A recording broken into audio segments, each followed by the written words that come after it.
2014, the biggest ever outbreak of Ebola wreaking havoc in West Africa. New depths of terror in the Middle East. Tensions turning violent in Eastern Europe. A world struggling to cope as crises piled up. The United Nations called on world leaders to be resourceful, nurture the seeds of hope, and unite in decisive action. UN Secretary General Ban Ki-moon. From barrel bombs to beheadings, from the deliberate starvation of civilians to the assault on hospitals, UN shelters, and aid convoys, human rights and the rule of law are under attack. In Iraq and Syria, spillover effects of conflict uprooted more than 1 million people. Foreign fighters used the power vacuum to get large areas under their control, shocking the world with extreme violence. Frightened locals fled into the remote Sinjar Mountains. Thousands were seeking shelter in an unfinished high-rise in Dohuk.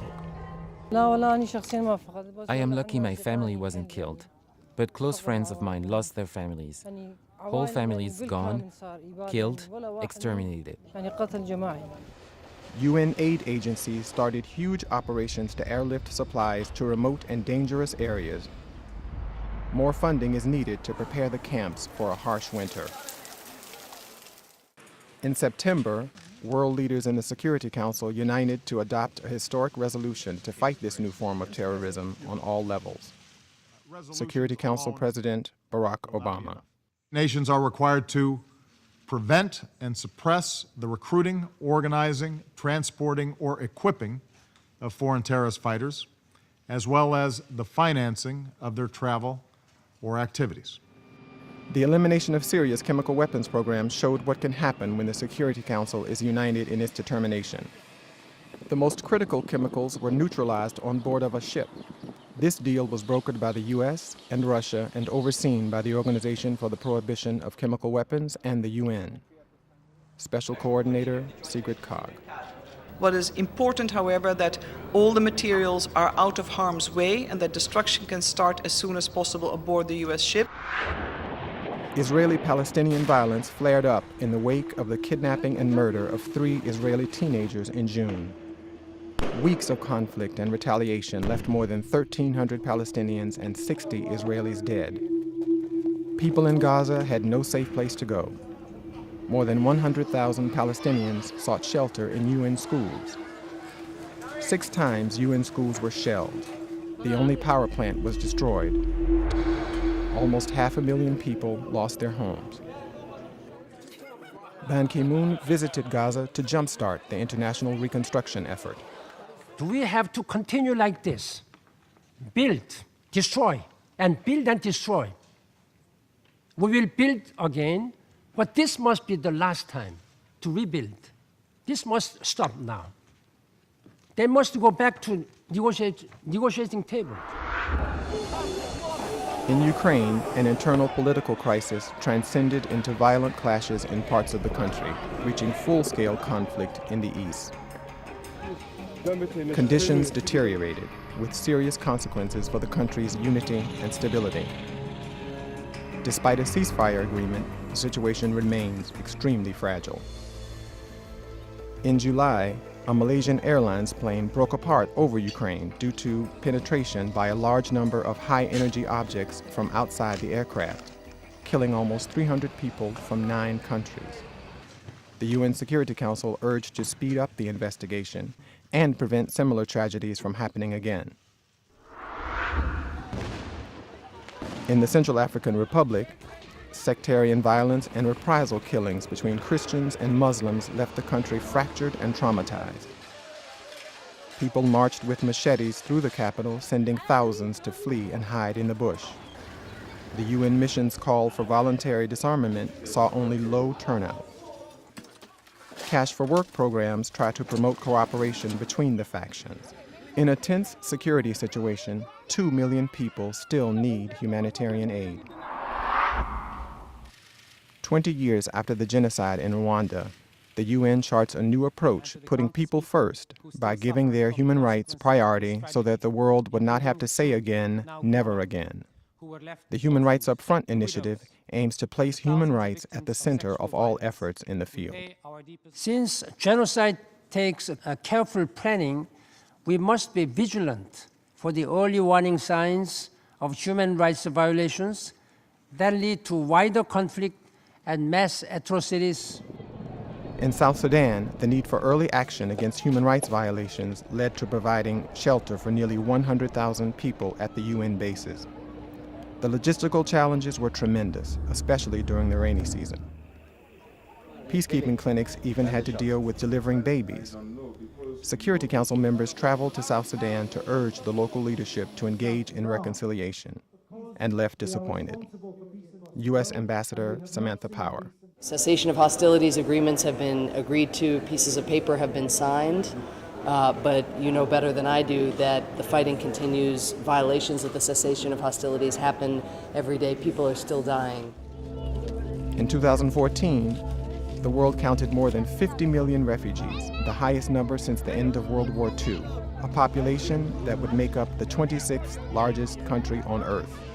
Host countries and the UN were challenged to provide life-saving supplies and hope for a future. Women and children often suffered the most.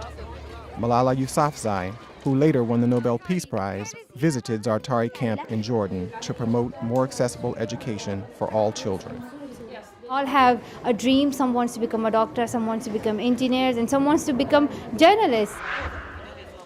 Afghanistan, still one of the biggest source countries for refugees, went through disputed presidential elections that ended in an agreement to form a government of national unity.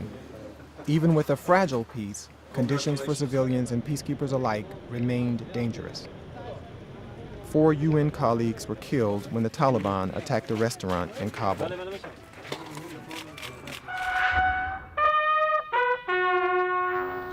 Worldwide, through the end of October, 113 Blue Helmets paid with their lives for the cause of peace.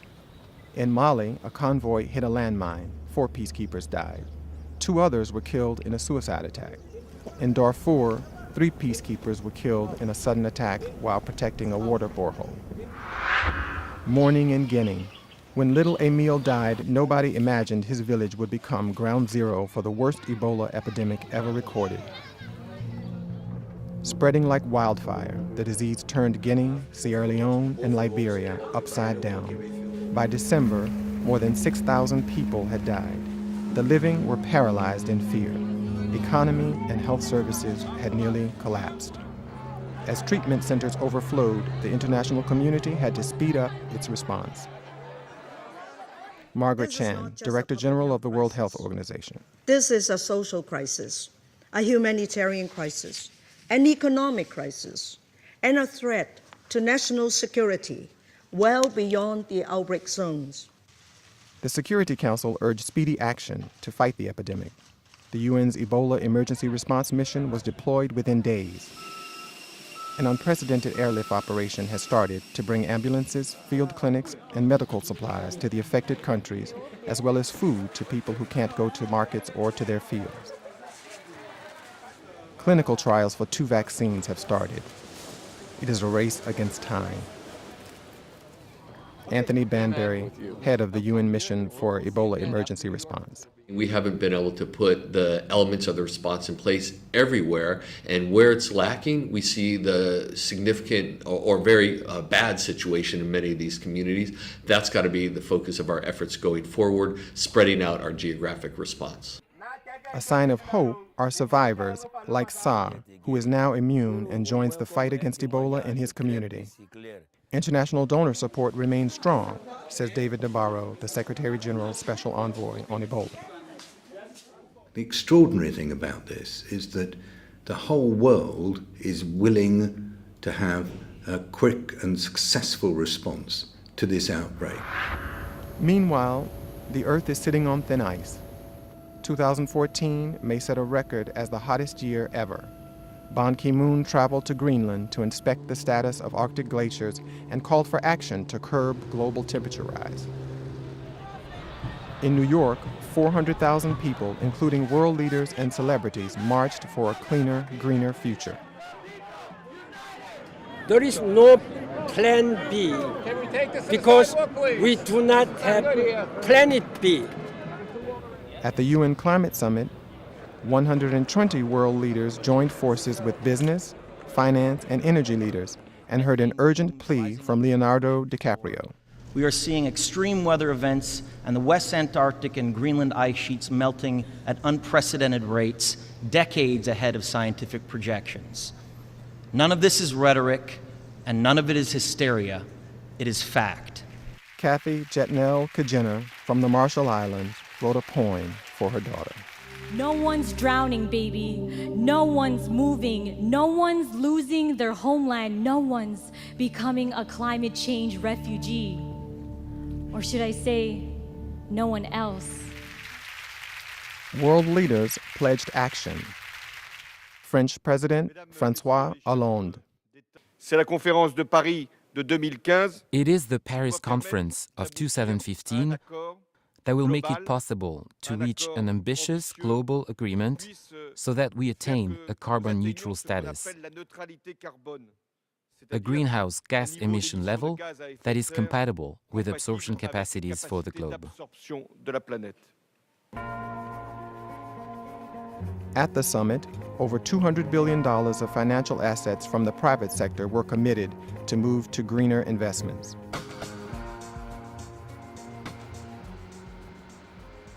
The UN General Assembly Hall was restored, renewed, and upgraded for the 21st century. Now, on the eve of its 70th anniversary and amidst mounting challenges, the UN seeks to restore unity of purpose amongst its diverse membership. La pauvreté, la mortalité de l'enfant, global poverty, child mortality, and maternal death have been cut in half. More remains to be done. But these and other gains show the power of the Millennium Development Goals and what we can do when we work together. Et ce que nous pouvons faire lorsque nous unissons nos forces. Funding is crucial. Global conversation has started on a sustainable agenda for the next 15 years. Amina Mohammed, the Secretary General's Special Advisor on Post-2015 Development Planning. By 2030, we can end poverty, we can transform lives, and we can find ways to protect the planet while doing that. Building a future we want includes ending the marginalization of indigenous people as projected at their First World Conference in New York. It includes climate change-resistant agriculture, like here in Samoa, access to sustainable energy for all, and access to toilets and sanitation for the billion people who have none. To give children a glimpse of a brighter future, UNICEF brings e-learning to out-of-school refugee children in Lebanon and to children in remote villages of Sudan through low-cost tablets. Children have a right to innovation, to start discovering new solutions to local and global problems.